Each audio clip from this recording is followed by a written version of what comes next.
Salam sehat buat anak-anak ibu kelas 9. Kita berjumpa lagi. Nah, terakhir ini adalah video terakhir kita tentang pembahasan soal kita. Kita akan review kembali soal-soal kita. Ibu ambil dari ujian bulanan yang kedua yang kemarin. Jadi agar anak-anak ibu tahu di mana kesalahan ataupun yang benar dalam menjawab soal-soal yang kemarin. Masih bersama dengan Ibu Fitri Sinaga dalam pelajaran seni budaya. Kita mulai pembahasan soal kita ya, Nak. Soal yang pertama yaitu tari klasik yang dikembangkan sesuai dengan perkembangan zaman dan diberi napas Indonesia baru disebut tari kreasi baru. Yang kedua, tari saman. Tari saman udah sering ya menyaksikan ataupun menonton tari saman yang posisi menarikannya duduk. Tari saman berasal dari daerah Aceh. Yang ketiga, tari nguri sering dipertunjukkan sebagai tarian penyambut apa? Ya, penyambut tamu. Tari nguri merupakan salah satu jenis tari tradisional, ya.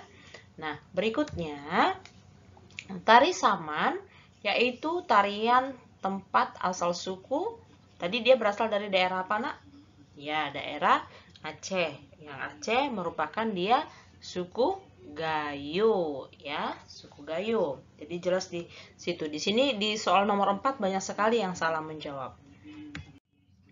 Masuk soal yang kelima, tari saman menggunakan gerakan dua unsur, yaitu unsur tepuk dada dengan tepuk tangan ya, yang mereka begini, dipundakkan begini, baru begini. Nah, itu dia ya, tari saman. Pernah itu kita praktekkan ya waktu kelas 8. 9. Soal yang keenam. Tari kreasi merupakan bentuk gerak tari baru yang dirangkai dari perpaduan gerak tari tradisional kerakyatan dengan tari tradisional klasik. Jadi dia ada perpaduan dua jenis tarian. Tarian kerakyatan dengan tarian tradisional klasik. Yang berikutnya, pencipta tari ataupun yang menghasilkan suatu tarian, yang mengajar suatu tarian, ya, disebut apa, Nak? Pencipta tari? Iya, koreografer. Kalau aktor dan aktris itu adalah seorang pemain sinetron. Sementara kalau musisi itu adalah seorang pemain musik ataupun penyanyi. Jadi yang termaksud dalam pencipta tari disebut adalah koreografer. Yang kedelapan, tari kreasi baru sangat berpedoman pada kaidah tari, baik itu kaidah musik tata rias, koreografi, maupun teknik pementasannya. Disebut tari kreasi baru, dia berpola, karena kan ada dua pola ini. Dua pola yaitu berpola tradisi dengan berpola non-tradisi. Nah, maka di soal ke-8 ini dia termasuk ke dalam pola tradisi. Yang ke-9 adalah tari nguri adalah contoh tari kreasi baru yang lahir dari lingkungan kerajaan. Nah, tari nguri adalah tari tradisional yang termasuk dia di dalam kerajaan Sumbawa. Nomor 10, tari ngrupi merupakan tarian yang dipentaskan untuk tujuan menghibur. Sudah jelas ya, Nak, tertera di situ ya. Namanya juga tarian, ya. Tarian itu bersifat menghibur, ya. Yang ke-11, tata rias kan banyak jenis-jenisnya. Ya, ada 4 itu jenis tata rias. Nah, yang termasuk ke dalam tata rias yang merupakan seni menata segala pakaian yang dikenakan oleh penari untuk mempertunjukkan karya tari itu disebut tari busana. Jadi dari busana lah orang tahu akan menampilkan apa? Kalau dia berpakaian daerah, berarti dia termasuk ke dalam untuk menampilkan tari tradisional. Nah, kalau dia tari kreasi, tari dance modern, dia menggunakan busana yang sopan ya. Disesuaikan dengan jenis tema tarinya. Baru berikutnya adalah nomor 12. Memperjelas tema tari berfungsi untuk mendukung tema atau isi tari dan untuk memperjelas peranan-peranan dalam satu sajian. Nah, di sini dikategorikan adalah memperjelas. Nah, dia diperjelas dalam fungsi apa? Yaitu dalam tarian.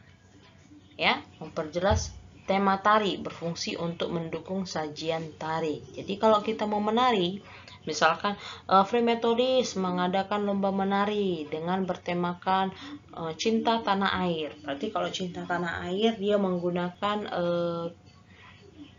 tema daerah, ya kan? Berarti menggunakan lomba tarian tari tradisional. Jadi dia harus disesuaikan tema tari dengan jenis tarian apa yang ingin ditampilkan. Berikutnya adalah tata rias secara umum dapat diartikan sebagai seni mengubah penampilan wajah menjadi lebih. Nah, kalau udah bajunya mendukung, udah bagus bajunya, tambah lagi riasan di make up supaya lebih cantik. Nah, nggak mungkin bajunya sudah cantik sementara dia tidak ada unsur pendukung lain. Unsur pendukung lainnya itu adalah di riasan, yaitu supaya apa riasan itu? Untuk menjadi lebih sempurna ya. Di sini hampir rata-rata benar lah di soal nomor ke-13 ini ya. 14. Nah, tata rias yang merupakan suatu bentuk tata rias yang bersifat menyempurnakan atau koreksi, itu termasuk ke dalam tata rias apa, Nak? Ya, tadi kan Ibu bilang kalau tata rias itu banyak macam-macamnya.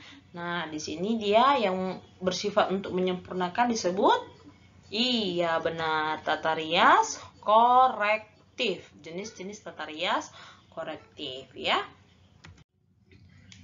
Berikutnya adalah soal nomor 15. Musik atau iringan yang ditimbulkan atau bersumber dari alat instrumen yang dilakukan orang lain. Alat instrumen yang dilakukan orang lain. Nah, sumber bunyinya itu berarti dari luar ya, dari luar diri seorang penari itu, yaitu disebut eksternal. Itulah yang dikatakan musik eksternal, iringannya dari luar ya. Itu contohnya dari mana? Yaitu menggunakan musik iringan. Nah, kalau jenis musik kan ada dua, ya kan? Jenis musik dalam tarian yaitu iringan, ya, iringan eksternal dengan iringan internal. Nah, berarti kalau iringan internal itu adalah contohnya hentakan kaki, ya, hentakan tangan dan tepukan tangan. Itu dia iringan tarian internal. 16. Musik atau iringan tari yang ditimbulkan atau bersumber dari penarinya sendiri. Nah, ini kebalikan dari soal nomor 15 tadi. Kalau ini sumbernya dari diri penari, ya. Kalau tadi dia itu bersumber dari alat instrumen yang dilakukan oleh orang lain. Nah, berarti kebalikannya adalah musik, iya benar, internal. Berikutnya soal nomor 17. Tata pentas merupakan penataan, penataan pentas untuk mendukung pergerakan tari. Nggak mungkin penataan suara ya. Jadi nggak ada itu kaitannya dengan suara, rias, tidak. Jadi tata pentas merupakan penataan pentas untuk mendukung pergelaran tari. Soal yang ke-18, panggung tertutup ya. Panggung tertutup disebut dengan proscenium. Di soal ke-18 ini banyak rata-rata bersalahan anak ibu menjawabnya ya. Di soal ke-18 itu. Oke, baik. Nomor 19, soal berikutnya, panggung yang berada di tempat terbuka dan tidak beratap disebut yaitu panggung. Ya, namanya juga udah terbuka dan tidak beratap. Berarti yaitu panggung terbuka. Ya, tepat sekali. Terakhir, yang merupakan riasan yang mendukung penampilan wajah itu dalam hal umur, watak, bangsa dan ciri khusus yang melekat pada tokoh. Disebut tata rias apa? Iya, tata rias karakter. Baik, tata rias karakter. Jadi anak-anak ibu, inilah soal kita ya, pembahasan soal ujian bulanan kedua kemarin.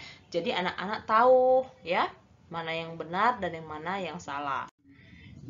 Nah, sekian review pembahasan soal kita. Ibu berharap anak-anak ibu ujian semester sudah mau dekat ya, 2 minggu lagi.